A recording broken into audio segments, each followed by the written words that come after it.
Narito na, grabe to, malaking banggaan, breaking news, kakapasok lang, Kong Erice, bumuelta na. Ayan, syempre itong balitang ating matutunghayan ngayon ay nagmula kay Balitang Pinoy TV. At ito po ang inyong lingkod na si BT na magbibigay ng reaksyon at komento dito sa video na ating matutunghayan ngayon. At huwag na natin pagtagalin at sabay-sabay na nating panoorin ang laman ng video na hatid sa atin ni Balitang Pinoy TV at bibigyan natin ng reaksyon ang balitang ito. Pasok! Balitang Pinoy TV. Ito ang isang video na umiinit ang debate nitong si Garin at si Erice, no? Congressman Garin at Congressman Erice. Nagkainitan ang kanilang debate patungkol po sa usaping reforma ng ating sistema sa ating gobyerno, no? At ang panawagan ni Erice, ni Kong Erice, na dapat din natin pag-usapan ang accountability ng presidente ng Pilipinas. Kasi nabanggit na ni Zaldico. Ayun, syempre bago natin simulan ang video ito, nais ko nga pala magbigay ng credits dito sa boses at video na matutunghayan natin ngayon at bibigyan ng reaksyon. Walang iba kundi si Don Mar TV. Syempre huwag niyong kalimutang suportahan ang channel ni Don Mar TV. Mga katunay, pakibisita po yan. At huwag niyong kalimutang mag-subscribe at mag-follow para maging updated po kayo sa mga vlogs, reactions at sa mga balita na hinahatid sa atin ni Sir Don Mar TV. Ipagpatuloy natin na kasali pala ang presidente natin. At yan po ay sa tingin ko ay si pareho rin sila ni Congressman Paulo Pulong Duterte na nakakabahala po yung mga nabanggit ni Zaldico. Okay? So ito po yung ipapakita natin na debate nila. Okay? Pero bago ang lahat, bago natin ito itatalakay lahat, help me po na i-like muna at i-share itong video na ito. Like and share, Don Mar TV. Okay, sabay-sabay nating i-like muna at i-share itong video natin, Facebook at YouTube. 1, 2, 3, go! Go! Okay, like and share para maraming makalam. And also guys, paki-subscribe at paki-follow ito para lagi kayong updated sa mga balita na kagaya nito. At ma-notify ang inyong mga cellphones kung meron tayong breaking news. Okay? So, kagaya nito, breaking news ito. So, sabay-sabay natin i-follow, i-subscribe, Facebook at YouTube. Ready? Follow, subscribe. 1, 2, 3, go! Go! Ayan, thank you very much. Ito, panoorin na natin itong debate ni Garin at ni Erice. Ayan, panoorin natin. Tingnan natin kung sino ang tama sa kanila o sino yung may tama sa kanila. Ito, panoorin natin. Thank you, Madam Majority Leader. Mr. Speaker, kanina narinig ko yung katapusan ng speech ng ating kasamahan, si Congressman Erice, when he mentioned yung mga spokesperson ay nagpapalusot lang. Can he expound on the specifics of this crucial allegation? Tama naman, nagpapalusot Mr. Speaker, distinguished colleague, kita naman natin yung mga sagot ni spokesperson de Castro. Kung naririnig po siya, kuminsan po, parang na-imagine ko, pag galit na galit sa akin yung asawa ko, ayaw ko na marinig. Yung mga susunod pang sasabihin, sapagkat bukod sa acerbic, ililigaw po at instead na magkaroon ng clarity sa mga tanong, ay binabalik lang po sa ibang mga issue. Kaya sa tingin ko, Mr. Speaker, can we categorically ask the Honorable Erice what specific statement of the spokesperson is he referring to and is alleging to as palusot? well, for example, the 100 billion. Garin, sobrang dami, Garin. Itong babae, si Garin to. Ito yung Congressman Garin, ganon. Ako doon pa lang sa unang banat ni Garin, no? Talagang parang halatang meron siyang pinagtatanggol. Siyempre, tagapagtanggol ng naaapi, ekstrang hira. Diba? Ekstrang hero si ano eh. Ito ekstrang hira. Diba? Ngayon parang binabangga niya yung sinasabi ni Kong Erice. Ba? Ayan. Para kang si Castro rin eh. Ang daming palusot. Di mo lang namalayan. Ang dami. In insertions, dapat sagutin po yun. Dito hindi lang. Yung example ni Erice, yung 100 billion na sinabi ng Zaldico na si Bongbong Marcos ang nagpa-insert doon. Ito yung palusot ni Castro. Hindi, sa totoo lang talaga, no? Sandali lang. Sa totoo talaga is may punto si Kong Erice. Kasi ang nangyayari talaga sa mga sinabing aligasyon ni Zaldico, no? Ang nagiging sagot lang ng palasyo, ang nagiging sagot lang nila is binabalik lang nila doon kung ano yung sinasabi ni Zaldico na ganito, ganito, ganyan, ganyan. Manong lahat ng mga sinasabi ni Zaldico is binibigyan nila ng ng katwiran. Ibig sabihin, ididepensa mo yung sarili mo, ganito, ipapakita nyo rin kung ano yung binibintang sa inyo. 'Di ba? Kumbaga, ito ba yung sinasabi mo, ganito, ganyan, ganyan. May mga ipapakita din kayong ebidensya. Hindi yung parang bata lang na nagbubulihan, parang ganun, nagtutuksuhan, nag-iinisan. Na, di pinaninig, sinungalingan lang yan. Baka mamaya pakawala lang ng mga Duterte yan. Kasi yun ang sinasabi. Si Saldico daw ngayon, pakawala ng mga Duterte. 'Di ba? Yan naman ang hirap pag may mga testigong bumabaliktad sa administrasyon eh. Ang nangyayari, pakawala ng mga Duterte yan. Hindi pwedeng sabihin na baliwala yun. Yung 100 billion insertions, dapat po sagutin. Kasi po nakita ko yung mga yun yung sinasabi ko na sinabi ni Congressman Erice. Yun yung sinabi ko na dapat sagutin, dapat patunayan. Hindi yung ibabalik lang kay Saldico kung ano yung sinasabi niya. Or iinisin lang si Saldico na ganito, ganyan. No, hindi pa pwedeng gano'n. Kailangan is patunayan. Magbigay kayo ng pruweba na magpapatunay na totoong sinungaling si Saldico. Na totoong nagsisinungaling siya. Kasi kung ibabalik nyo lang kay Saldico yung sinasabi niya, wala. Ganun lang. Parang hindi nyo pa rin sinasagot. Diba? Kailangan maglabas kayo ng ebidensya na magpapatunay na hindi namin ginagawa yung ibinibintang mo sa amin dahil ito yung ebidensya. Hoy, ko. Diba? Ano, for example, doon sa 100 billion in insertions, merong 1 billion for Philippine Coconut Authority.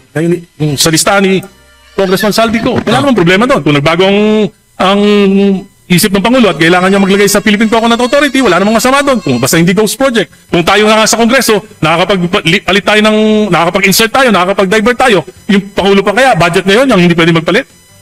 In other words, Mr. Speaker, distinguished colleagues, ang sinasabi po ba ng ating kagalang-galang na kongresista ay yung mga ipinapasok na line item during the bicameral conference committee or the Committee on Appropriations of both houses are recommendations from the President? Yes. Mr. And he can Speaker, change his mind anytime. may you reiterate? Pasensya na po, medyo hindi po klaro yung last statement. You can check the... Hindi mo na maklaro kasi... Wala rin. Mas may punto si Erice sa mga sinasabi niya. Kaya palakpakan kay Congressman Erice. Ayan. Yan yung sinasabi ko na kahit papaano merong diretso ang utak dyan sa kamera. Yun yung hinihintay natin. Tamaan ka. Di ba? Hindi na klaro garin? Ay, ito garin. Yes, for example, Naguluhan as na I siya. said earlier, Mr. Speaker, kung nagbago ang isip, because ang budget po ginagawa natin ng Executive Department January pa lang. So, bago po dumating sa atin yan, 8 months, 9 months, bago po yung approval, almost 9 months na. Maraming mga exigency ang serbisyo na pwedeng magbago ang isip ng Pangulo, na pwedeng siya mismo ang magrekomenda ng pagbabago ng budget. Ang Wala ibig pong masama sabihin- yan. At for example nga, binibigyan ko lang kayo ng specific example, at madaling malaman yan kung Pangulo nga o hindi ang nagpabago niyan. Patawag lang natin yung administrator ng Philippine Coconut Authority, tanong natin saan galing yung 1 billion na insertion. Hindi po ba Nalaman natin ang nararapat, katotohanan. hindi po ba nararapat, Mr. Speaker, distinguished colleagues, na ang dapat nating tanungin ay ang miyembro ng Bicameral Conference Committee dahil ito naman ang naging proponent doon sa mga alleged insertions. Oh, iniiwas ni Garin. Iniiwas. Sa akin lang, Mr. Speaker, distinguished colleagues, is orient me, my distinguished colleague, Honorable Erice, paano po ba ang nagiging sistema ng budget process? Kasi Alam mo, Garin, no? Lusaw yung mga pinagsasabi mo. Huwag mong ipagtanggol. Mahirap yan ipagtanggol, Garin, yung mali. Oh, yan nasa. Tingnan mo si Marcoleta, Garin. Di ba ang sarap pakinggan ni Marcoleta sa mga debate? Kasi alam niya kung ano yung ipinaglalaban niya. Ang ipinaglalaban niya, madali lang i-debate because nasa tama siya. Ikaw nasa mali, ikaw pumapanig eh. Kaya ikaw kapag mali kasi, pauutal-utal ka lang eh. Kapag pinatanggal mo yung ganun. hihirapan ka. Ini-deserve mo yan. pagkakaintindi ko, ang budget poll starts during the month of March, where all cabinets present, defend their budget. It reaches the cabinet sometime in April, and after that, it goes through the series of vetting, after which it is transmitted to the House, both houses, Congress and Senate, for deliberation after the State of the Nation address. Pagkatapos po doon ay nagiging GAB, nagiging GAA, pero doon po merong prosesong first reading, second reading, third reading, bicameral conference committee meetings, at nagkakaroon na nga ng final na bersyon kung saan pinipirmahan ito ng Presidente bilang pagsang-ayon doon sa ginawa na ng both houses after deliberation. Tanong, Mr. Speaker, nagbago po ba ang prosesong ito? At kailan po ito nagbago? Noong 19 Congress po, Mr. Speaker, nagbago po dahil napaka-super majority ang ating Kongreso. Alin po At ang napakamalakas specific? po. Anong nakaraan po, wala Yung 19 Congress talaga, yun talaga ang mga ano eh. Yun talaga ang mga siga eh. po ako. Nandun po kayo. Nung nakaraang 19 Congress, naroon po, Mr. Speaker, si Congresswoman Garin. Ako po, wala nung 19 Congress. Pero alam po natin na napakalakas po ng Committee on Appropriations Chairman noon na si Congressman Saldico. Palagay ko po, hindi ganon, hindi mangyayari ito sa ating national budget. So ang naging problema, Mr. Speaker, ay ang naging kinatawan or head ng Committee on Appropriations pero hindi na bago ang proseso ng pag-approve ng budget. Is that what I'm getting? Well, hindi mga pagbabago po dahil Alin meron po ang magiging- specific na pagbabago, Mr. Speaker, For example sa po budget yung process? sa aking pagkakalam, yung small committee hindi na po nalalaman ng mga miyembro ng kinatawan yung mismong inaaprobahan at pinapasa sa Senado. So Pangalawa dito sa mga pagbabago- meron pa po. So dito Bukod sa po doon, pagbabago, Honorable Erice, nakasaad ba dito na yung presidente ay nagbibigay ng proposal during the Bicameral Conference Committee meeting? hindi po natin alam yan. Sila lang po nakakaalam. And this is precisely my kaya nga po point. nagtatago na sila lahat. This is Lahat sila, wala precisely na my alam. point, Mr. Speaker, distinguished colleagues. Managot ang dapat managot. Oh, Kung sino man. OA. ang tapang ni Garin, no? Managot ang sino mang managot. Ang dali lang sabihin, no? Ang dali lang sabihin managot kung sino ang dapat managot. Sino ba dapat ang managot? Kung ang dapat managot, nadedepensahan. O sige, bigyan natin ng katwiran si Garin kahit papaano. O sige, nagsisinungaling si Saldico. Sinungaling yan, hindi ako naniniwala sa sinasabi niyan. Pero may tanong ako. Ganoon ba kabobo o katanga ang isang Saldico para ipahamak niya ang sarili niya sa lahat ng mga pinagsasasabi niya sa mga tao? Bobo ba si Saldico para magturo ng kahit sino na alam niyang pwede niyang ikapahamak? Lalong-lalo na si Saldico. Pwede nilang makuha yan ngayon sa bansa. Nung nagtaguyan si Saldico, hindi nila hinuhuli, hindi nila kinukuha. Ngayon, is gustong-gusto na nilang pabalikin dito sa Pilipinas at gagawa na ng paraan para makabalik dito. Bakit? Bakit ngayon lang? Alam ni Saldico na kahit anong oras pwede siyang mabalik o maging delikado ang sarili niya sa mga pinaggagawa niya. Di ba? May kasabihan nga, ang taong gumagawa ng last will, di ba? Nagsasalita na ng totoo. Huwag niyo sabihin ng...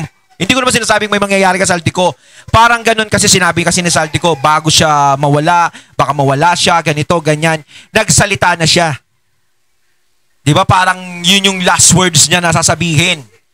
Di ba? Parang, alam mong mangyayari sa'yo, magsisinungaling ka pa.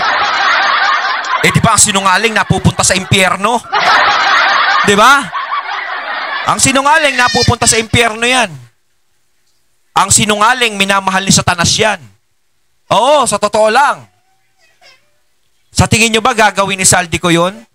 O ipagpalagay natin, sabihin natin, hindi tayo naniniwala kay Saldico, pero ganun ba katanga ang isang Saldico para magsalita ng ganyan? At mandawit ng kung sino-sino, kung gusto niya lang iligtas yung sarili niya at kung gusto niya lang na mambintang ng kung sino-sino? Diba? Pwede siya makulong. Pwede siya mapahamak. Alin lang sa dalawa yung pagpipilian niya. Diba? Utak, utak, utak lang. Lumait at ng gulo ng proseso ay dapat managot. But we can't muddle the issue by finger pointing and saying na ito si Juan, ito si Maria, ito si ganito. Ang nagpas... Ikaw naman Garin. Ang lumait, gumulo ng proseso. Ano ba yung sinasabi ni Garin na gumulo ng proseso? Ikaw yung magulo eh. Ang gulo-gulo mo. Pwede naman yan tawagan direkta ni Bongbong Marcos si Saldico. Alam ko hindi mag-pinpoint pero dapat yan imbestigahan. Kaya nga walang asenso yung bansa natin kasi nalulusutan. Di ba? Yan ang point ni Erice dyan. Hindi natin alam. Pero, wala tayong ebidensya. Pero, what if tumawag? Bakit lumusot itong korupsyon na ito? Dahil sa mga bulok na sistema mo Garin. So, mas lalong nagiging magulo ang sistema. Ang katotohanan, Mr. Speaker, with due respect, Honorable Arice, merong sistema. Nagkataon lang na malamang may umabuso. At yung pag-abuso na yon ay hindi mo pwedeng ituro sa kahit sino na walang preba. Galit na galit pa, sumusuntok pa si Garin sa kahoy, no? Kailangan managot ang umabuso. At di ka pa pwedeng magturo ng kung sino-sino na walang pruweba. Oh, parang sinasabi dito, oy, Saldi ko, wag ka raw magturo ng kung sino-sino. Si Garin napapagalataan eh. Ayun nga eh, sige, walang pruweba. Yun na nga, walang pruweba. Hintayin na lang natin. Ebidensya. Kasi sa totoo lang talaga, hindi naman talaga ano yan eh, hindi naman talaga mangyayari yung ganyang bagay kung talagang sa una pa lang is inayos na. Tsaka, syempre bilang leader ng bansa, ano mo yan eh, ikaw ang pinaka-powerful eh, most powerful ka. Lahat ng iutos mo, susundin nila. Kung may ginagawa silang mali, isang tawag, isang sabi mo lang dyan. Ihinto nyo yan. Diba? O kaya, ganito, ganyan. Kung may, diba susundin nila yon? Pag hindi nila sinunod, sisibakin. Ganun lang yun. Yun ang nagiging ano dyan eh. If you want to Patay tayo dyan. You are just trying to say, Garin, na pwede pala natin i-corrupt ang mga kongresista dyan, mga presidente, pwede natin i-corrupt itong budget basta hindi lang tayo matutuklasan. Basta linisin lang natin ang mga ebidensya. Yan ang yung sinasabi niya na hindi daw pwedeng magturo. 'Di ba? Ng kung sino-sino. Means kasi lumalabas na yung ganun eh. Ibig sabihin, wag natin paniwalaan kung ano yung sinasabi ng mga naririnig natin. No? Basta kailangan maparusahan kung sino ang dapat managot. No? Basta wag kang magturo kung wala kang ebidensya. May palagay naman doon. May punto naman sa ganun na wag magturo kung walang ebidensya. Pero nako, ewan ko sa iyo. Ibig sabihin, Garin, ha? Pabayaan na lang natin na marami ang nagkukurap dito sa Pilipinas? Basta itago lang natin ebidensya, linisin lang natin ang ebidensya? Kasi yan ang nangyari ngayon. To be frank with you. Parang ganun kasi pinupunto niya eh. Pag wala kang ebidensya, huwag kang magtuturo. O sige, pagpalagay natin, may katwiran ka na ganun. Ibig sabihin, linisin lang natin to. Kahit na gumawa tayo ng kakurapan dito, basta walang ebidensya. Pag tinuro tayo, wala silang ebidensya. Bisa kahit sampalin ng ebidensya, hindi totoo yan. Parang gano'n. Ha? Huwag na tayong magbulahan. Yan ang nangyari, Garin. Kaya nga, maalala ko yung sinabi ni former President Duterte, ang pinakamahirap i-prove na crime is the corruption. reform the system, let us reform the system through a transparent budget process. Huwag yung turo dito, turo doon kasi gulong-gulo na ang Pilipinas. Ayaw mo. Gulong-gulo na, ikaw lang naguguluhan. Diba? Alam mo, sa totoo lang hindi taong bayan ang dinidepensahan dito ni Garin. Hindi interes ng taong bayan. Ang dinidepensahan mo dito, yung kung saan ka nakapanig. Yung interes ng pinapanigan mo. Kasi kung ikaw, dinidepensahan mo ang interes ng taong bayan, hindi ka ganyan magsalita. Ako, hindi naman ako tanga eh. Diba, alam ko kung pinagtatanggol mo ang taong bayan o hindi. Huwag na tayo maggalit-galitan. Nang ituro-turo. Kasi ang dami dyan sa Kongreso ang matatamaan. Lahat ng bumoto na ipa-impeach si BP Sara, bakit pumayag yun? Dapat imbestigahan rin yun. Bakit pumayag sila? May proyekto ba silang, may budget ba silang natanggap doon? Kasi usap-usapan dyan na ito yung namamalaya ng taong bayan usap-usapan dyan na kapag hindi ka bumoto for impeachment ni BP Sara, wala kang budget. Yun nga yung chismis dyan. That's still part of totoo yan. Yun daw ang naging chismis na kapag hindi ka bumoto sa impeachment ni VP Sara, wala kang budget. Sabihin kaya ni Saldi ko yun? Sa tingin nyo, alam ba ni Saldi ko yun? No? Tas gulong-gulo na ang mga tao. Let's base our comments, our statements on facts. Hindi naman kasi naguguluhan yung mga tao. Yung mga tao is na unti-unti nang nalalaman kung ano talaga ang nangyayari. Ikaw yung nagpapagulo. Yung tipong naiisip na namin na, ay, yung pala, siya pala yung ganto. Tapos biglang gugulo, hindi yan yun! Lang yan, ayan. Oh. Ikaw yung nagpapagulo sa totoo lang. Wala. Kaya balikan natin. Kung puputulin natin May I ang puso respond, na Mr. to. Speaker? May I Yes, respond? if I may, Mr. Speaker. Oh, katulad yan, ayaw mong pagsalitain si Congressman Erice. Gusto na magsalita ni Congressman Erice, salita ka pa rin ng salita. Oh, padaanin mo muna si Congressman Erice, oh, di ba? That's why my question is, kung puputulin natin ang problema Nilayasan ka na ni Congressman Erice. Wala ka daw kwentang kausap. ito, let us not have motherhood statements. Let's have definite proposals to address the problem. So my question, Mr. Speaker, can the Honorable Erice enumerate the reforms that he believes are needed so that we will be guided to do this? Mr. Speaker, maliwanag po ang sinabi ko kung napakinggan niya. Ayan. Sino po ang unang may responsibilidad? Ang Pangulo. 2023, GAA, Tama. sinalaula ng Kongreso. Pinawasan ang pondo niya ng halos 300 bilyon. Hindi nangyari yan sa kasaysayan ng mga naging Pangulo sa Pilipinas. Yun! Iba talaga si Congressman Erice, oh. Kaya niya, hindi Ito yung sinasabi ni Leo Marcos na kaklose niya raw, eh. siya kumibo. Yung kabinete niya, hindi kumibo. Specific yun. 2024, binawasan, sinalaula ng Kongresong ito, 500 billion. Binawasan ng President's budget. Hindi kumibo ang Presidente. Hindi Yun, kumibo no? ang ating mga kabinete. Ba? 2025, 473 billion. Pati yung mga pondo para sa mga flagship projects ng Pangulo inalis. Kaya na-delay na lahat ng mga proyekto. Hindi pa rin kumibo ang Pangulo. Hindi pa rin kumibo ang kabinete. Yun! Number one na may problema. Tama. Command responsibility Tama. ang ating Pangulo. Oh, tama si Congressman Erice doon. Tama. Sa mga nangyari yun, hindi pa rin kasi kumibo yung leader. Kailangan, kung may mga nangyayari na, syempre kikibo ka kung alam mong mali na yung nangyayaring proseso. Bakit pinayagan lang na mangyari yung mga ganong bagay? Imposible naman kasing sabihin na hindi ko alam yung nangyayari. Hindi naman pwedeng tarantaduhin siya ng mga sarili niyang mga kasama lang hindi niya nalalaman. Malalaman at malalaman niya yan. Diba? Yun yung nagiging tanong ni Congressman Erice. Bakit? Bakit hindi mo alam to? Ganto, parang ganito. Kahit naman yung taong bayan, hindi natin pwedeng sabihin na naligtas na lang kasi meron pa rin pagkakasala kahit pa paano dahil napabayaan. Kaya hindi mo rin pwedeng sabihin na hindi mo alam lahat ng mga nangyari. Paano ka pa naging leader kung hindi mo alam yung nangyayari sa mga tao mo? Yun. Specific yan. Pangalawa, pinsan ng Presidente. Ang ating speaker noon, si Speaker Romualdez. Oh. Hindi ba sila nag-uusap? Oh, yun. Oh, tama.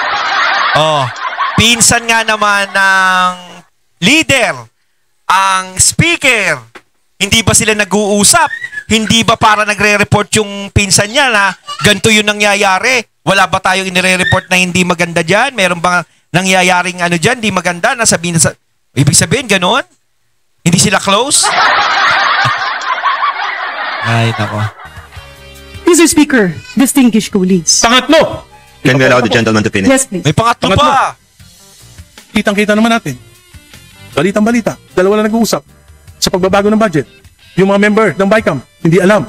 Sinabi ni Senate Finance Chief Grace po, pinirmahan niya lang pero hindi siya alam. Ang si Senate President Chis Escudero lang at si Chairman Saldico lang ang nag-usap. Regular ba yun? Hindi po regular yun. Maliwanag po yung mga sinasabi ko. Sobrang malinaw po ang in-explain dito ni Erice, ha? Oo. Anga at Sobrang bulag ka na lang linaw. talaga kung hindi mo maintindihan ito. Specific. Ayon, at ating natunghayan ng video na nagmula kay Balitang Pinoy TV.